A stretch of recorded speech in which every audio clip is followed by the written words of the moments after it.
Joe and Katie transformed an underused 8-unit building into a super profitable Airbnb that makes $140,000 per year. But it didn't all start very smoothly. And we were waiting on an AC part that basically took all summer for us to get. For the whole summer, we were down 3 units. In this episode, you'll learn how they found, financed, and managed the property on the way to $140,000 per year of cash flow. People didn't realize that we were this new property just right here in downtown Kalispell. So we're receiving a lot more repeat business. We're also popular for Glacier National Park. How they leverage technology to automate their customer service. As soon as they book, they get their code. We use smart locks. So they don't even have to talk to anybody, which most people love. But also how they over-deliver with a human touch. So we leave for every single guest a handwritten note card with their name. Oh, you're here for your son's soccer tournament. I hope he crushes it. We put it right there, right when they walk in with the welcome light. And that's the first thing they see when they walk in. And now we're going to dig into all of that and more.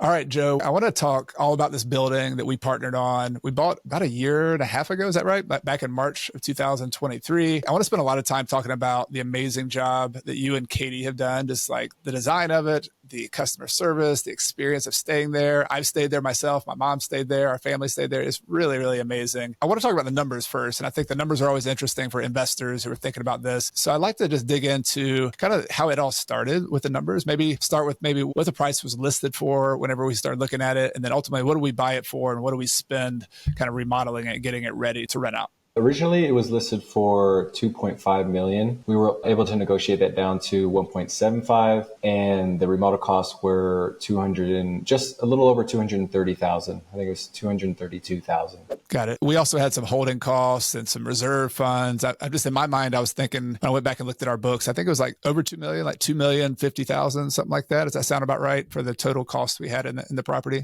Yeah, slightly over. I think we use a commercial financing, so they required us to keep a reserve account just for their safety. Just right around $2 million. I use $2 million for easy math.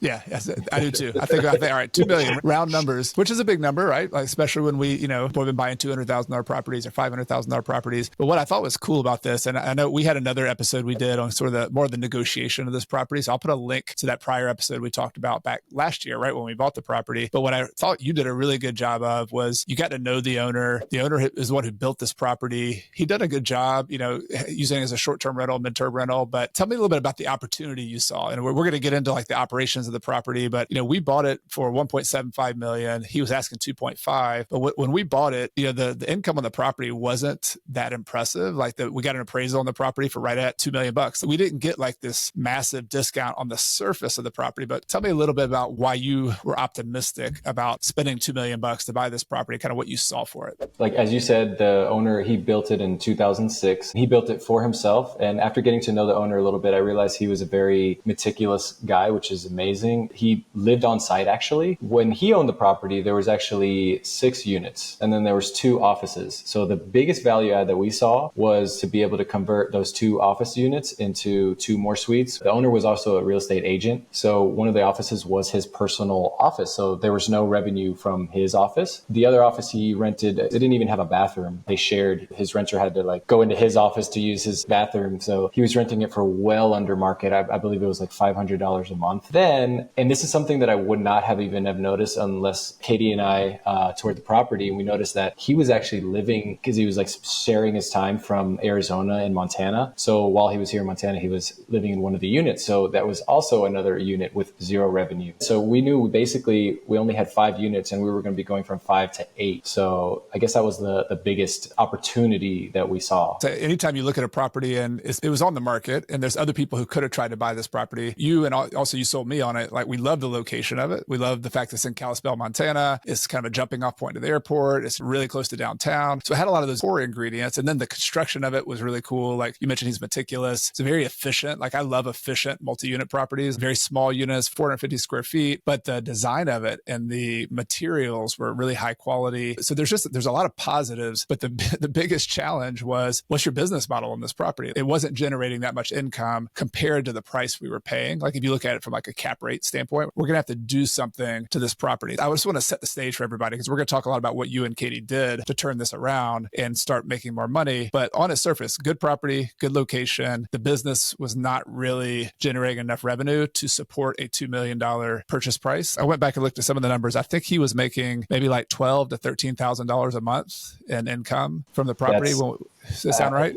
I think that's optimistic as well. Like I think Okay. he was probably netting around 90 to 100. My plan was to at least double that. Another thing we determined, actually, this is another, when we met with the owners, that he had no mortgage on it. So we realized that, we were going to have to secure some financing, which would make it a little bit more challenging. But I knew that there was a lot of systematic things that he wasn't doing very well that we could do. Like he wasn't using any of the tech. He was doing everything manually and just handling all the guest reservations he was receiving by phone call, checking the calendar, blocking it off. And so we knew we could use some tech, and there's so many short-term rental programs that we could use to make it more optimized. And stick around. If you want to hear the tech stack that Joe and Katie use, we got a list of everything they're doing when we get into the operations part. I'll keep on going with the numbers. So we bought it. We had just over $2 million in it, $2,050,000. One of the questions, and one of the reasons I think you came to me with it, was you already had a couple short-term rentals. You were good at operating them. You knew the location. You liked the property, but it's like, all right, well, how am I going to come up with $2 million?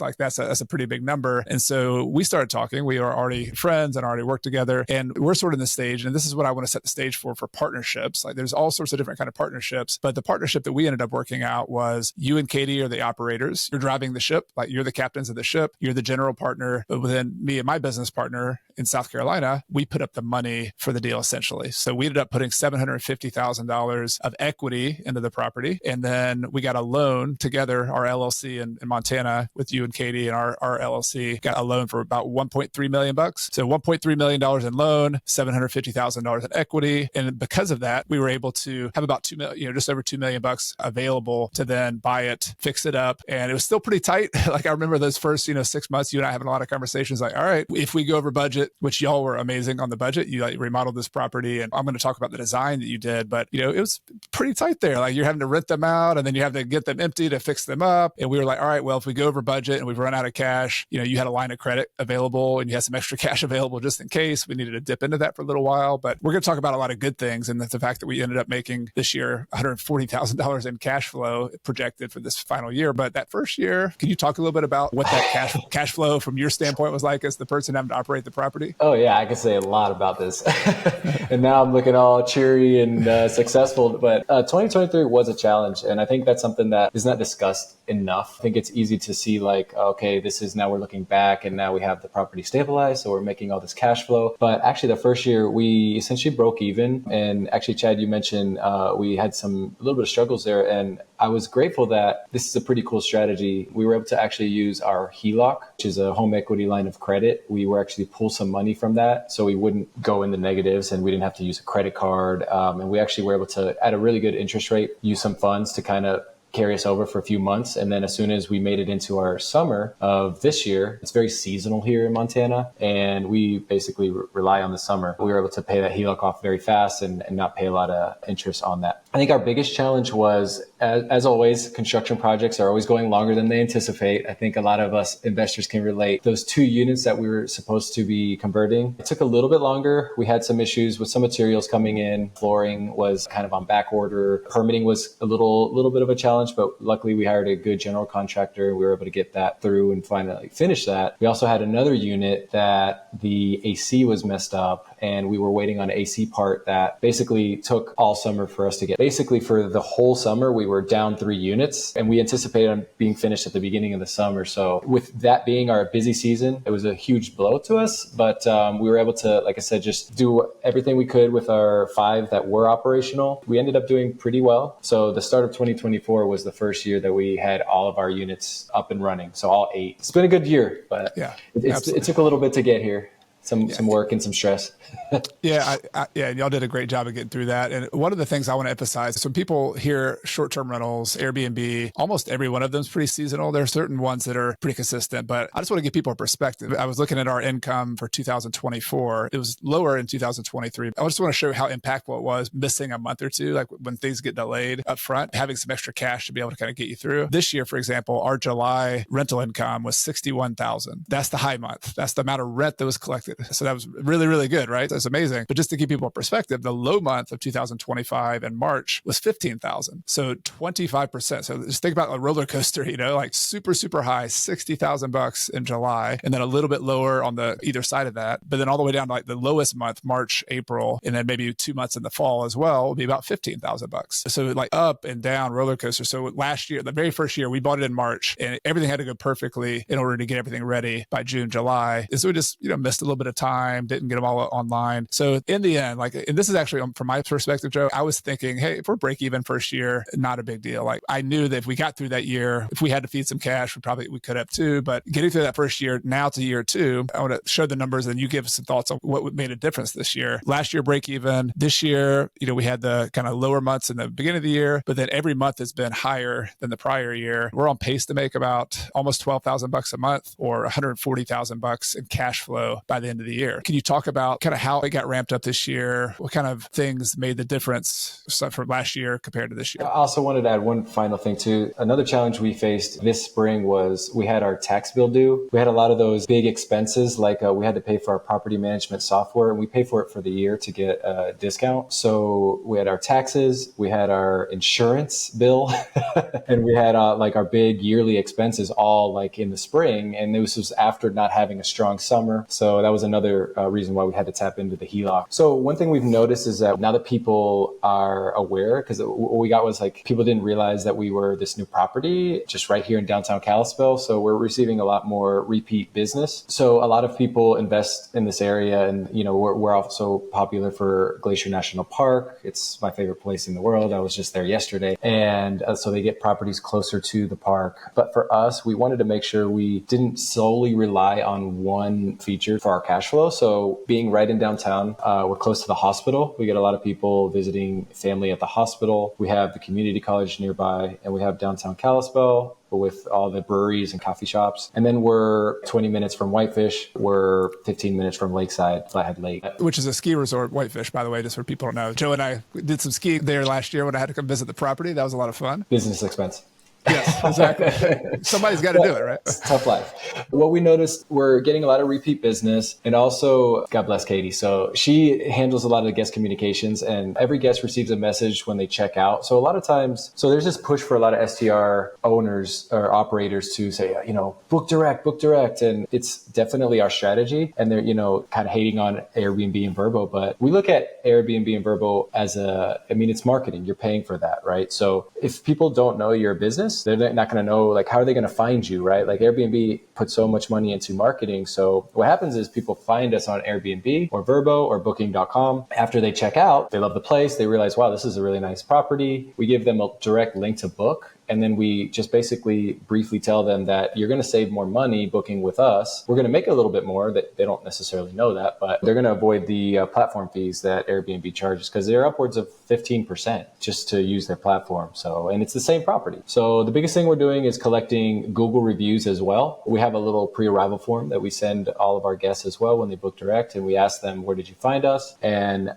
the majority of them are Google search. So I think we started when we purchased the property, the previous owner only had like 42 Google reviews, and we're up to like 165. It's been a year and a half. That's a big thing we focused on, is getting a lot of Google reviews and building a brand too. Google reviews are an asset. We look at real estate as an asset, and it is an asset and it produces income. But in the terms of online reputation, whether it's, my Coach Carson business that I do, or, the Switchback Suites, you are a brand that has a reputation. For better or worse, like Google reviews are one of the most searched ways that people find out about your reputation just from the beginning. So having 150, I'm always amazed by your reviews. You send, it's one of my favorite things to get are the reviews for Switchback Suites. You get these long reviews of people saying all these things they love about it. And they mention the hospitality little touches, which I do want to go into, and the things that you and Katie did. So we're looking at the numbers. We made $140,000, but a lot of the things you did in the very beginning, where you were thinking very carefully about what this place is going to be, what's going to feel feel like. It reminds me a lot. I've listened to different podcasts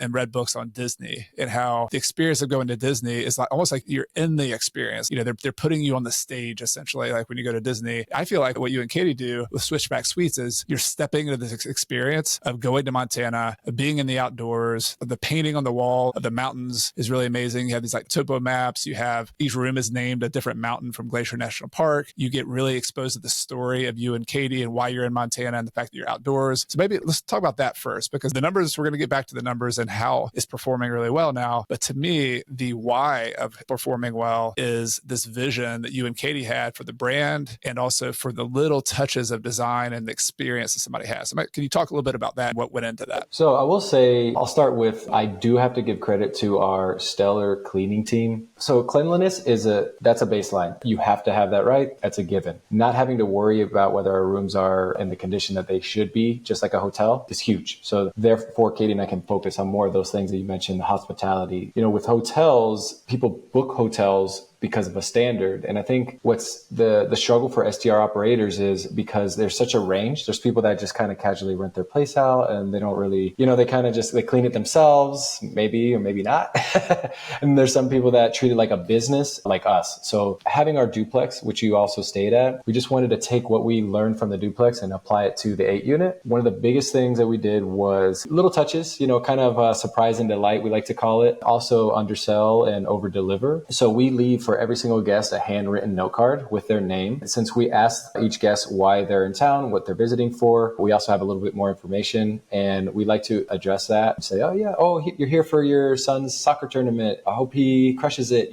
Give little specific notes like that. We put it right there, right when they walk in with the welcome light. And that's the first thing they see when they walk in. So if they're coming into the property and they feel like they've properly welcomed, like one of the messages we get on Google reviews a lot is, so we just got one yesterday that said, we've been traveling, we've been on the road for 3 weeks. We stayed at half a dozen places, and Switchback Suites was the place that we felt most close to home. So we try to provide this feeling of, even though it is a hotel, everything's efficient, it's homey. We don't have like the matching furniture sets. We have a very cool design. We have like cool couches, cool standing desks. Like you said, every unit has a unique mural that's hand painted by our friend who's a local artist. And then, like I said, we do the personal touches like the handwritten note cards. Another thing, this is kind of my little pizzazz I like to do is, since I'm the full-time maintenance guy, which I enjoy. So sometimes I'm mowing the lawn, which is like a little strip of grass like this wide. I go there specifically. And here's the thing, like we could hire this out, sure, but I'll go on, especially on the day where we have a lot of check-ins and I kind of know when people are going to check in, I'll specifically go to the property, mow the lawn, or take care of small maintenance items. And I almost make it a point to bump into our guests so I can have that face-to-face kind of, hi, welcome to the property. Is everything okay with your suite? It puts a face to a name, because we do have everything automated. And that is another thing that we do, is we try to make the property just very easy for everybody.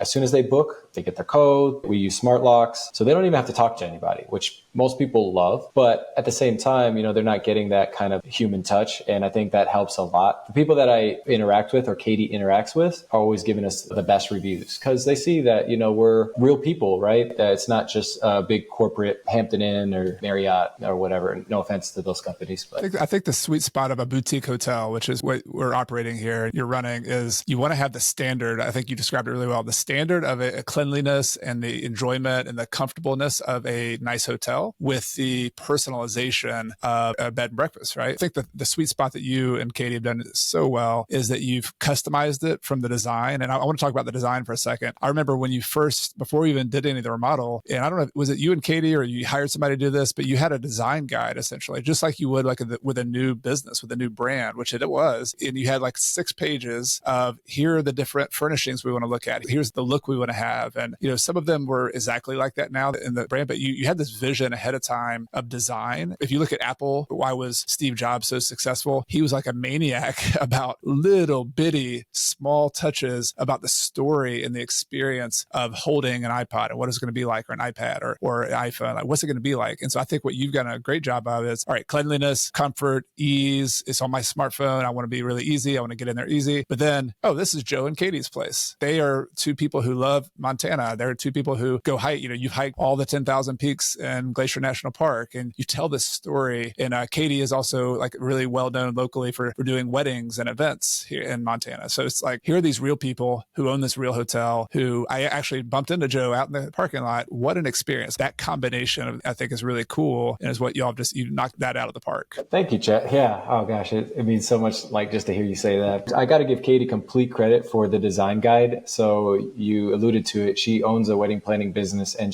for every client, she puts together these design boards, and she basically uses Canva for this. So she just comes up with a design, and I love something I learned about myself during this process is I actually really do enjoy the interior decorating and design. It was a lot of fun. It was probably my most favorite part of the process, because it's enjoyable, and we love to curate a space, and it's kind of like we imagine ourselves being in the units and just like, what would we like to see? What makes us comfortable? Bright lighting, because the previous owner, everything was like dark. He had like dark green colors and these mustardy colors that were kind of homey, but they made the places look a lot more closed in, more dark, less welcoming. So that was the biggest thing we wanted to do, is brighten the place up. Also, there's just something that we noticed with the property is the high ceilings and vaulted ceilings in the second level. So it feels, even though we have like 400 square feet units, they feel very spacious. We put the design together with a lot of research, and I have a lot of followers in the STR space that I shout out to. Brindy, she really awesome style. And I just kind of just learn from them. There's a lot of people that are a lot better designers than us. And we just kind of, again, just try to envision ourselves in these units. Another thing that we did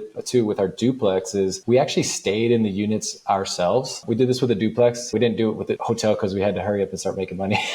But we kind of, based on that, we knew like, okay, little features like that. For example, we knew that we're in downtown. So while a lot of people are okay with that, maybe they're coming from a big city, right? They like the walkability. A lot of people, maybe if they're expecting a more Montana retreat cabin in the woods kind of vibe, we knew that wasn't us. So instead of trying to like pretend we're something that we're not, we basically faced that and said, this is us. We're a downtown urban property. Knowing that there was going to be potentially some traffic noise, we put in these really nice snooze sound machines. And that's one of the things that we, just knowing what we would want in this space, and we get a lot of good comments on those as well. A small little amenity, right? I think they were less than $100 and people love them. Little touches like that. And basically, it's just keeping the guest experience in mind. One of my favorite features when we arrived, my family came and my two kids and my wife, and y'all came and gave us the extra special touch with it was the birthday of one of my daughters, and we had a birthday cake waiting. That was amazing. But the other thing that for me personally, someone who works remotely and is always getting on my computer, you have these stand-up desks that can go up and down. And, you could have bought like, a little bit cheaper desk, but you bought a nicer desk. That this is a pretty small space, but you use sort of minimalism principles of saying, all right, what do we have to have and what do we not need? And a desk for people working remotely with a really fast internet connection is just, that's kind of that baseline again. Like you have to have that. And so I know some of our guests that have come back have been people coming to town to work, they're working remotely, or even people on vacation. Like they have to get on their computer, they have to work a little bit. So they can take 30 minutes in the morning, use that desk. So there's just a combination of those things. And I put all that under the umbrella of design and space design and experience of thinking what it's like to live there. And so between the art, the murals, the little small touches, the desk, the materials you used, you have this good feeling. It's unique. You're not backwoods Montana feeling like you're in a cabin. You feel like you're in a little urban space, but you have a gateway to saying, I want to get outside. Like I want to hike. I want to walk around, which is the theme of Switchback Suites is hiking. And I think the vibe is really, really cool and it shows. But then you execute the operation. That's the thing that a lot of people can talk the good game,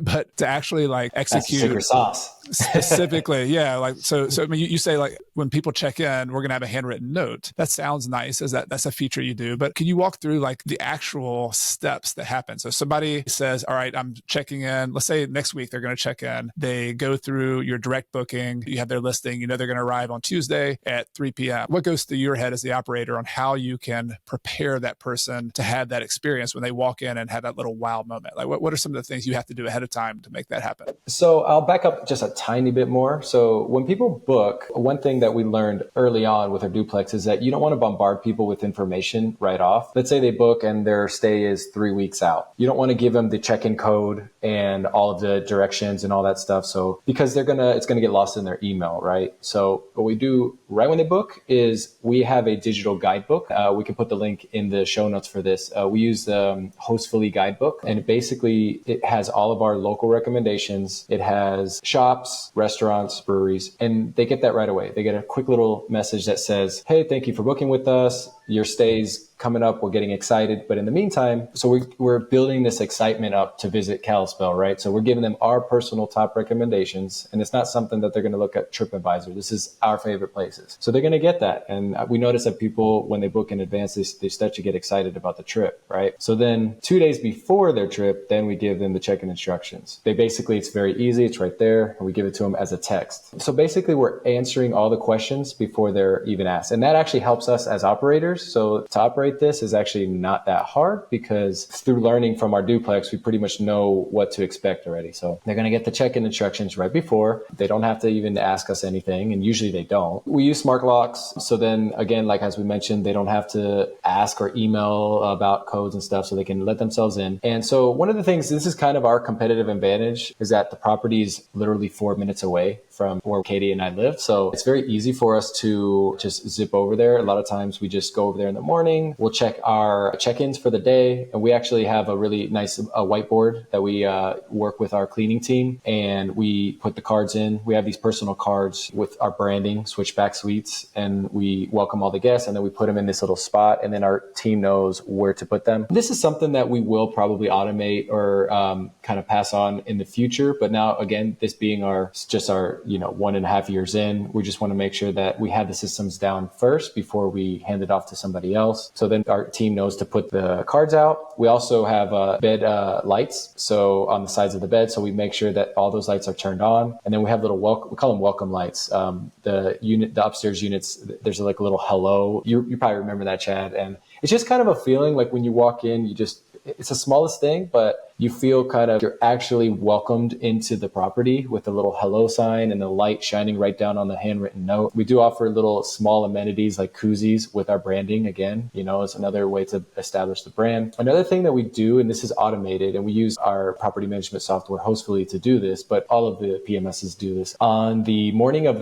after their first night, we leave a little message, and it sounds like it's coming from us. Say, hey, Chad, hope your first night was great. If there's anything that we can do to make your stay a little bit better, please let us know. We're happy to help. We're here for you. And 7 out of 10 won't even respond. Then the others will say like, oh my gosh, thank you for checking in. This is great. But it's like that personal touch, right? So, and then also if there is something wrong or like a little thing, or maybe our team forgot to put out the Kleenex or something, usually something small like that, then that gives us a chance to address it and we can handle that really fast, right? Like our cleaning team, they're going to be there already. So we just text them real quick and then they can handle that need. So this makes us look, we're always constantly serving our guests. Also, speaking of books, I had to mention this, and this is where I got a lot of this from. We read this book called Unreasonable Hospitality, and it's another one that I highly recommend anyone just to kind of go above and beyond and kind of just kind of wow your guests. I thought of something else about the hospitality aspect. So so most people are here, they're visiting Glacier National Park, or they're just kind of here to visit family, or they're here to visit somebody, unfortunately, in the hospital or something like that. But every once in a while, we get guests that, like, I could think of one specifically. We have a guest that's visiting family and they have apparently this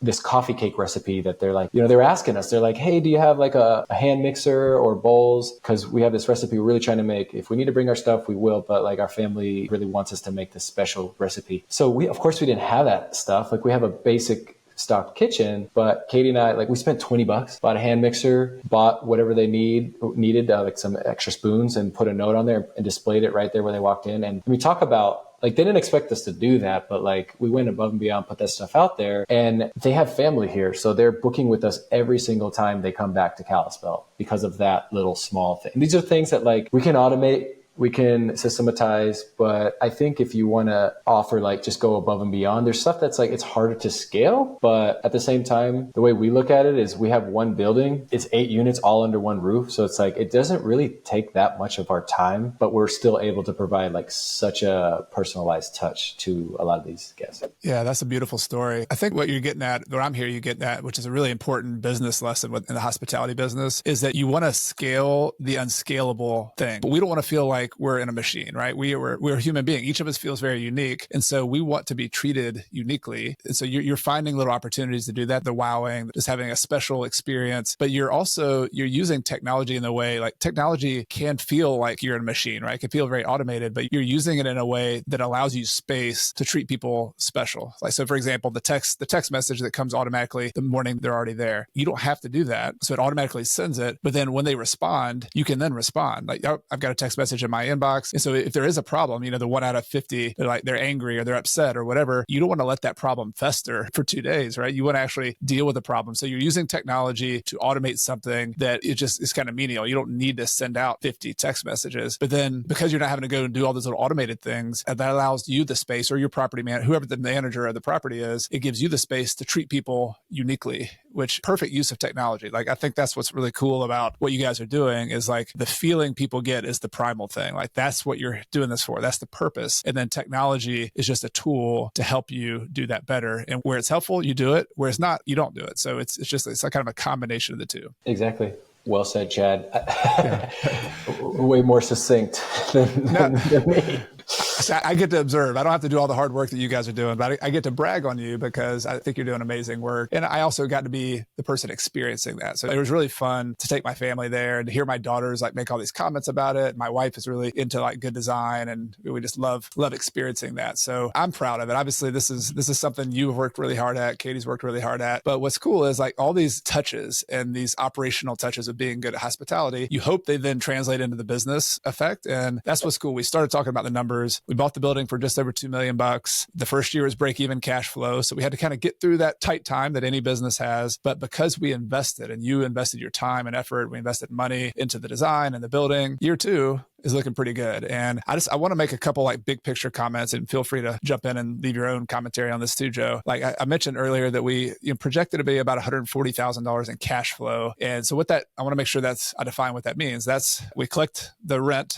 from the guests. We pay about $8,500 in mortgage expenses. That's the principal and interest on that mortgage. Yeah, we get that done. And then there's other expenses, all the technology and the cleaning teams and all that stuff. I think roughly when I figured out the break even was like 16,500 or so, is like, that's the number, per month that we need to hit every single month. But the average rent we've collected this year has been just under $30,000. So some months 60,000, some months 15. So a nice, what you want to see is that big profit margin, right? They got a nice big profit margin. And so the cool thing is now, if you look at like the business value, like this enterprise of Switchback Suites is, somewhere we're having to guess because we're not trying to sell the property yet, but it's maybe 2.8 million to 3.2 million, somewhere in there. So let's just call it $3 million is based on the net operating income of the property right now, which is about $256,000. That's the income minus the expenses, not counting the mortgage payment, is about $256,000 a year. If we were to sell it, Joe, I think it'd be about $1 million increase in value from what it was last year, right?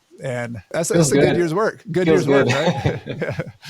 So I just, congrats on that. I mean, I want to say that publicly because this thing doesn't just happen overnight. It happens because of the work you put into it, the design, the effort, the customer service, the touches, the Google reviews. But when you do all that effort and then it also works out and you have a building that produces $140,000 a year in cash flow plus another $1 million in value, like that's why you do this. Thank you.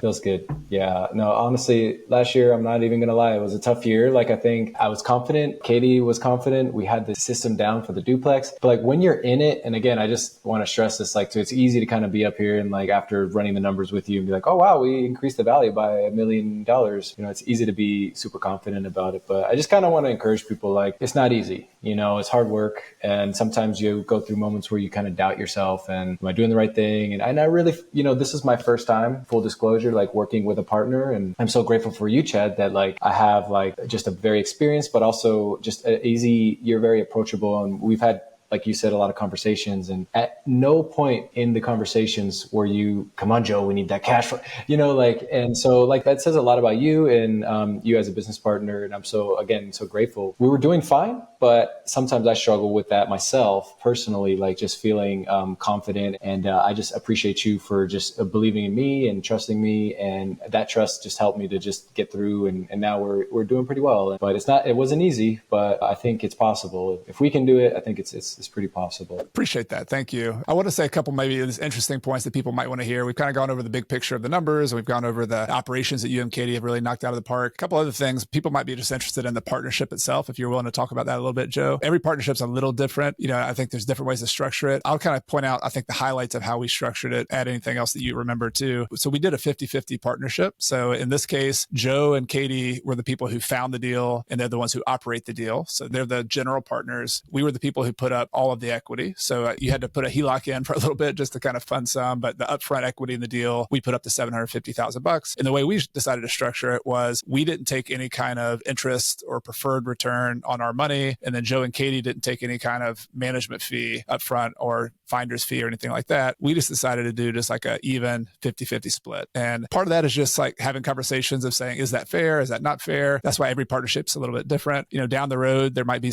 make a case for, all right, we need to hire some more management. We need to have some team on the ground. But that's the way we structured it was we put in $750,000. In the end, if we sell the property, we would get our $750,000 first, and then we would split any profits above that. And so that's the basics. Did I miss anything on the partnership, Joe? No, that's pretty much it. And I think I'll add that. So some people might argue like, you're putting in a lot of work and that's a lot. And Chad's getting a good deal as the cash investor, us as the deal investor. For me, so I went to BBCon and I heard something from, shout out to Carly Snap. She said, you need to be doing bigger deals because we already had everything down for the STR on our duplex. And I thought, yeah, I want to do a bigger deal, but like how? Like we have no cash. So kind of, I guess I would say it's like, we couldn't have even done this deal if it wasn't for Chad. Also, he's not here. He's not here in Kalispell. So Chad, it's easy to kind of run the numbers from afar. But like, as we discussed with the human touches and stuff, you're not going to be able to do that very well all the way in South Carolina. So, and then if anything goes wrong, we're here. Like it's just an easy property for us to manage, but maybe not so easy for Chad to manage. So we just thought, you talk about sharing the piece of the pie. And for me, I was totally happy to partner 50-50, Katie as well. So she's 25, I'm 25. So together we're 50. And for me, I didn't look at it. I'm not stopping with this deal, right? Like, so,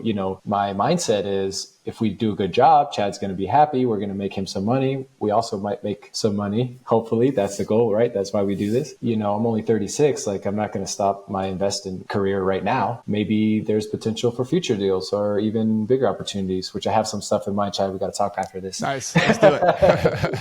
But yeah, so that's kind of my mindset. And, we're still in it and it's a long-term relationship. I think, I listened to you on a podcast. I think it was with John Schaub, and he talks about, you don't have to have investors. You don't have to have 20 investors that you're working with. Like if you can, like you yourself with your investor, when you were a younger investor, like you had like a couple of relationships, right? And if you kind of nourish those relationships, do a good job, that's all you need, right? I think we overcomplicate the private money, creative financing, and you don't need to like be able to raise capital from a million different people. Just have some good relationships from people that are a little bit further along than you, and then you'll be successful. 100%. I always tell, you and I have had this conversation, but you and Katie are pretty much the epitome of the small, mighty investor. And I feel like it's the money side of things. If you're a small, mighty investor, you can make a bunch of money on 3, 4, 5 deals. For you and Katie, for example, you have your duplex, you got your house you live in with an Airbnb behind it. You've got like this handful of properties, including the 8-unit, which from what I can tell, like, if you make half of $140,000 per year, that's $70,000 per year. Plus you have the cash flow from your other properties. You could be making 6 figures off of a handful of properties, which is an amazing income compared to most people. And you have these assets that are also growing in value and building wealth. Like that's pretty incredible, like to be able to do that. And so I tried to have that same attitude you did when I was building my business. It was like, I could have 0 deal or I could have half of a really good deal. Which one do I want to do? And so not being selfish, being generous on the operating side of things guarantees that you're going to have as much money as you ever need. It's like, I never had to worry about money to do deals because I had this attitude of like, hey, if the people put the money, I'm going to make sure they get a good deal. I'm going to take care of them. And vice versa though, like the people who put up the money, I think I want to emphasize the people out there listening to this who want to put up money in deals. There's more money than there are good operators like Joe and Katie. There's more money out there looking for deals than there is good deals. So if you're the person who has the deal, even if you have no money, but you're trustworthy, you can find a deal, like you need to have that attitude. You need to like, hey, look, I've got something here. It's worthwhile. Like I have a lot of value to bring to this equation. And then the people who have the money, I think need to say, you need to also treat your partners well. You need to get, what's the thing that Joe and Katie needed to get over the hump? They needed to know that they had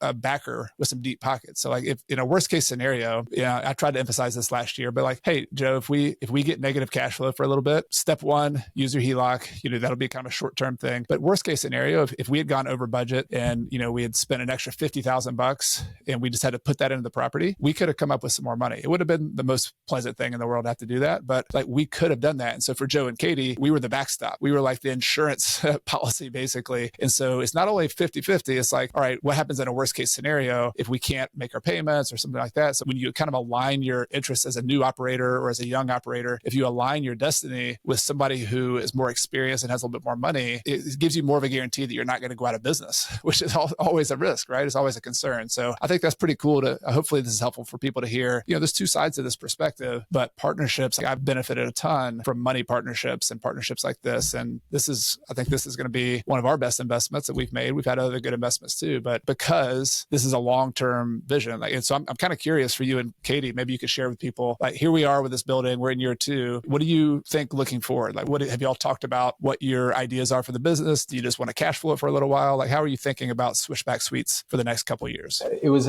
very eye-opening to listen to your podcast about your first quadplex. But when you talked about how most of your income, your wealth building was from the appreciation, right? And for us, like I knew that this property was going to be a potential, that's the plan, right?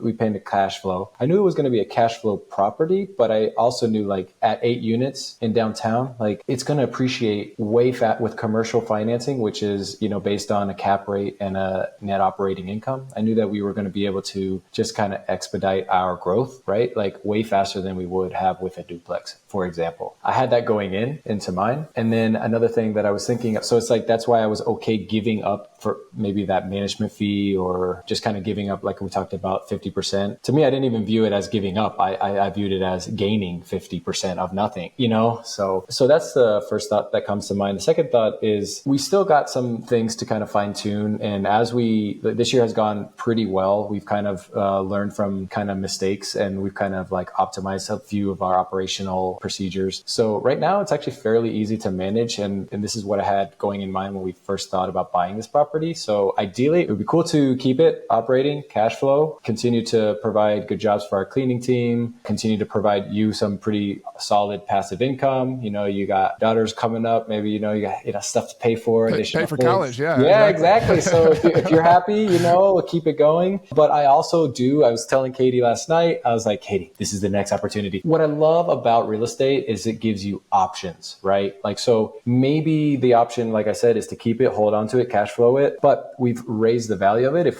someone came tomorrow and offered us 3.5 million, that's an option, right? So if we see another opportunity that maybe we need to put some of our own cash into the deal, now we're able to play on a way higher level than we started with a house hack and I did everything I could and Katie did everything she could to get into this one property. And that from there, we just kind of slowly stepped up from there. But, we do have an idea too, because now we're kind of building this like hospitality brand in Kalispell, Montana. And Katie's a wedding planner. I have a really good idea to open a wedding venue, but that's going to require cash. So it's either we might need to sell Switchback Suites. If I don't have to, I won't. But my point is we have options right now. We also have a long-term rental that we have quite a bit of equity. I've been looking at our portfolio as a whole and thinking like kind of, doing kind of like equity audits, just kind of seeing like, what is our return on equity? That's been on my mind a lot lately. We have like 300,000 in a property, the first property we bought. And do we want to, just sell that 1031 exchange? It's another strategy that we could tap into to not have to pay taxes on our equity. And just to kind of just keep going because I have a lot of energy, as you can't tell. And I have a lot of ideas. And luckily, I also have the best support. Katie's amazing. Got the best partner, Chad. And we're just excited for the future, really. There's just so much that we can go from here. Well said. And it's in the end, like financial freedom, which is what I talk about on the show all the time, is really about options. You described it really well. Like there's not a set destination. I get there and then I stop, right? I get to a line, I have a certain amount of wealth. And now what do I want to do when I grow up? Like what's next? Like, do I want to do another deal? Once you're a deal maker, it's kind of hard not to do do more deals. Like, it's fun. That's part of the joy I get out of this. Is like, okay, I'm getting to do deals, but Joe and Katie are the ones doing a lot of the work that I used to do. But that's a natural cycle, right? You get more wealth, you invest in other people, you invest in other properties, and it's a ton of fun. And it just kind of keeps on going. And you mentioned taxes. There's one other little tidbit that I don't want to go into crazy depth on it, but just another tidbit about this deal that might be interesting for people was you brought the idea to me actually of doing a tax segregation study on the property. So for people, just see if I can explain it in the 30-second version of it. Yeah, high level. Basically, when you have real estate, you have the property, you have improvements on the property, everything except for the land, it goes down in value. It depreciates over time. It wears out. And so the IRS allows you to do what's called a depreciation expense. So part of the purchase price every year, you get an expense on your tax return. So you are spending maintenance on the property, but this is not like money out of your pocket. This isn't money that comes out of your bank account. It would be money like a phantom expense. Yeah, phantom expense that saves money because it offsets other income that you have and you spend less on tax. That's the end result. Well, what we did was we did a tax segregation study where you basically break up the property into a bunch of pieces, not literally, but on a spreadsheet. And some things on that spreadsheet could be depreciated faster. And the end result was we had about, I think it was $140,000 last year in extra depreciation where we would have had maybe, I don't know, $30,000 or $20,000 or so. Yeah, I think it was a lot more than that, Chad, actually. But okay. 190? Okay, so it was like 190 your portion and 190 our portion. Oh, okay. Got it. All right. So it was a lot. Back with my numbers.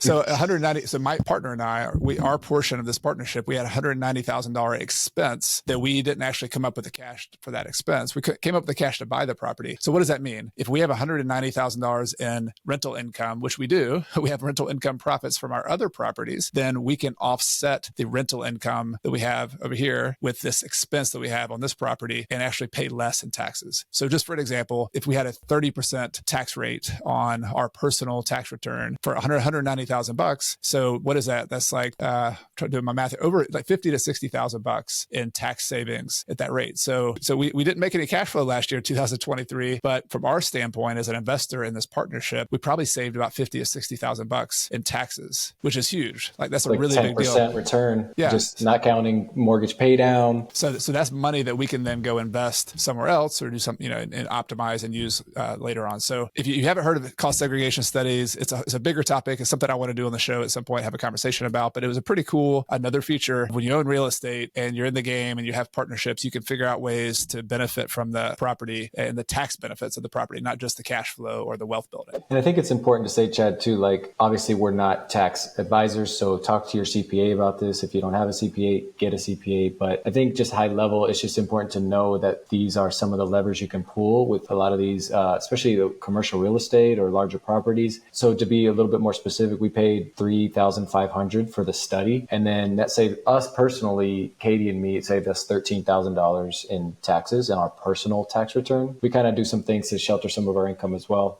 just invest in IRAs like that. So we didn't have a high income on paper, so we didn't save as much in taxes. But also last year on our personal tax return, Katie and I didn't pay anything in taxes, which is wild, right? Like we made income from we have a midterm rental behind our personal house. So we have a long-term rental. We purchased the hotel and we had, we cash flowed about $2,000 on our duplex a month in our short-term rental. So we made money, and Katie made money with her wedding business, but we didn't pay anything in taxes. Pretty cool tool to use. Yeah. And in your case, you're both real estate professionals, I would assume, right? Would y'all qualify since you work enough hours? I don't work enough hours to be a real estate professional, but this is what's cool. We have other rental income that we can offset here. We're not real estate professionals. If we didn't have enough income, there'd be another discussion to have with your CPA to figure out how you can use that. But it's a whole nother part of the real estate business is figuring out taxes. But the big picture here, and this is sort of the takeaway that I want everybody to look at, is this was a property we started talking about that you found an opportunity. You had this idea, this vision in your head. You had the skill set that you built of short-term rentals and the knowledge you built. And all of this came together with team, partnership with your team on the ground, your cleaners, with technology. We've talked about some of your tech stack, which if you don't mind, Joe, we'll put a list of the tech stack in the show notes. So for those of you who want to see all of the tech that Joe and Katie use, we'll make a PDF of that and you can download that and get that for free as well. That'll be in the podcast description, the show description, if you look below. So all of this came together to have the end result of being a really beneficial deal. And I'll give you the final word, Joe. Is there people who are looking at doing, whether it's Airbnb deals or maybe just bigger deals, period, and they're ready to kind of take that next step. Just wonder if you have any advice from your perspective on what you would tell them to go out and find their own bigger deals in their business. I think the important thing that we learned in this deal was we started, like I said, with a house hack. And I think 3 years ago, even if I would have looked at our investment trajectory, I would have never imagined that we'd be investing in an 8-unit, right? That would cost $2 million and would require $750K to take down, right? So I think to me, that would have just been, it was just so foreign and so unattainable that I would have just given up right there. So I think it's important to realize, one, we didn't start there. I think it's important to just kind of like get the skills early on. I think house hacking, I think I said this on my last interview, is such a great strategy. It's the best way and kind of the easiest way to get into real estate investing if you're just starting out. Another thing I'd mention is like, it required us to take a major mindset shift and kind of like an aha moment when I realized like everyone's always thinking like, oh man, real estate is so expensive, it's so hard, I can't afford it. Or I took up my 9 loans, with Fannie Freddie. They think that it's just not possible. And I think like you mentioned, Chad, like there's so much private money out there and there's so much opportunities for partnerships. Like surround yourself with the right people, go to the bigger pockets, meet people, join communities like RPM. That's Chad's personal community. I'm in that community, and just surround yourself with people that are doing these kinds of things. And quickly you realize this stuff is not impossible like we thought it was, right? I still sometimes think it's impossible and I'm doing it, So I'm still learning myself and just realizing, wow, like I got to keep reminding myself we're doing this, and we're all human. It's just natural to just kind of down on ourselves. But that's kind of the big messages that I would like to give, is just an encouragement to people. Maybe they feel stuck, or maybe they feel like rates are too high or purchase prices are too high. And then to just stop right there. Just try to be a little more creative, have an open mind, right? And then just realize that people are doing this. So like, what are they doing that we're not doing? And it starts with a mindset shift. Well said. So I hope we've convinced people that they ought to go visit Kalispell, Montana and stay in Switchback Suites. So I'm definitely going to have a link to Switchback Suites, to the website, direct booking. So you can go, if you want to come visit, you're going to get the hospitality from Joe and Katie. You're going to get to experience the same thing we did. I think you'll love it. In fact, I know you'll love it. So check it out. There'll be a link in the podcast description. There'll be a link in the YouTube description. We'll also have some show notes for this episode where, again, you can get the tech stack from Joe and get a free PDF of that. Joe, I also want to give you a chance as we close here, where if people want to connect with you personally, where's the best way for them on social media or otherwise to stay in touch with you? Sure, yeah. And I wanted to add also, if anybody has any questions about short-term rentals, about hiking, about climbing in the area, like please reach out. Like I'm happy to share all of my knowledge. So many people have helped me that it's just my way of giving back. And that's all I know how to do, is just like share and give, because I wouldn't be here if other people didn't do that to myself. So you can find me at Joe_R Jimenez on Instagram, or even easier to remember, Switchback Suites, like the trail, Switchback. Reach out on Instagram. We still respond to all messages and we're still on there, very active. So yeah, just reach out. It's easy. Or find me on a mountain somewhere in Glacier National Park. Happy to help. Joe is a great guide. He took us up on bikes up the road to the sun. With my daughters, couldn't believe they did it, but we went up like 8 or 10 miles up the road to the sun on bikes. It was fun. And then we rode down, which is even better. We were riding down. So yeah, reach out to Joe, Switchback Suites on Instagram. I'll put a link to that as well. Joe, this has been fun. Thanks for taking your time, and we'll see you soon. Thanks, Chad. In this episode, Joe talked about how he started his whole real estate journey using a strategy called house hacking. I did the same thing, and we both recommend this is an incredible strategy if you want to get started or live somewhere for free or less expensively. So in the next video, I'll teach you exactly how house hacking works. You'll get real life examples plus a step-by-step guide so you can begin house hacking as well. If you're watching on YouTube, you can click on the thumbnail above me here, or you can click on the link in the YouTube or the podcast description below. I'll see you in the next episode.